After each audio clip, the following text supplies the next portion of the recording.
ఇలాంటి శుభ సందర్భంలో మనం ఇంత మునుపు కూడా చెప్పాం, మళ్ళీ ఒకసారి కేంద్రాన్ని కోరుతున్నాం. ఈ మహా ఎన్టీఆర్ అంటే తెలుగు జాతికి ఒక సెంటిమెంటు. తెలుగు జాతి మొత్తం ఏకపక్షంగా ఆరాధించే ఏకైక నాయకుడు నందమూరి తారక రామారావు గారు.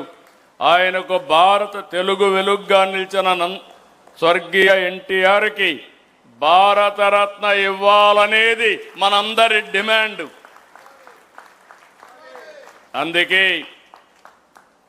తెలుగు జాతి ఆత్మ గౌరవానికి ప్రతీకగా నిలిచిన మహానేత, విశ్వవిఖ్యాత నట సార్వభౌముడు, ప్రజాహిత పరిపాలకుడు శ్రీ నందమూరి తారక రామారావు గారు తెలుగు ప్రజల హృదయాల్లో చిరస్థాయిగా నిలిచిపోయారు.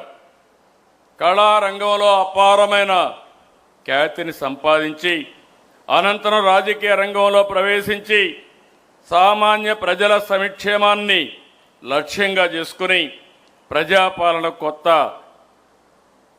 దిశానిర్దేశం చేశారు. తెలుగు జాతికి విశ్వ ఖ్యాతి తీసుకొచ్చిన ఎన్టీఆర్ గారు బడుగు బలహీన వర్గాల అభ్యున్నతి కోసం ఎనలేని కృషి చేసి ప్రజల మనస్సులో చిరస్మరణీయంగా స్థానం సంపాదించారు. తెలుగు వారి ఆత్మగౌరవ నినాదంతో తెలుగు ప్రజల ఐక్యత కోసం బలోపేతం చేసి దేశ రాజకీయాల్లో ప్రాంతీయ పార్టీలకు గౌరవప్రద స్థానం తీసుకొచ్చిన మహోన్నత నాయకుడు శ్రీ ఎన్టీఆర్.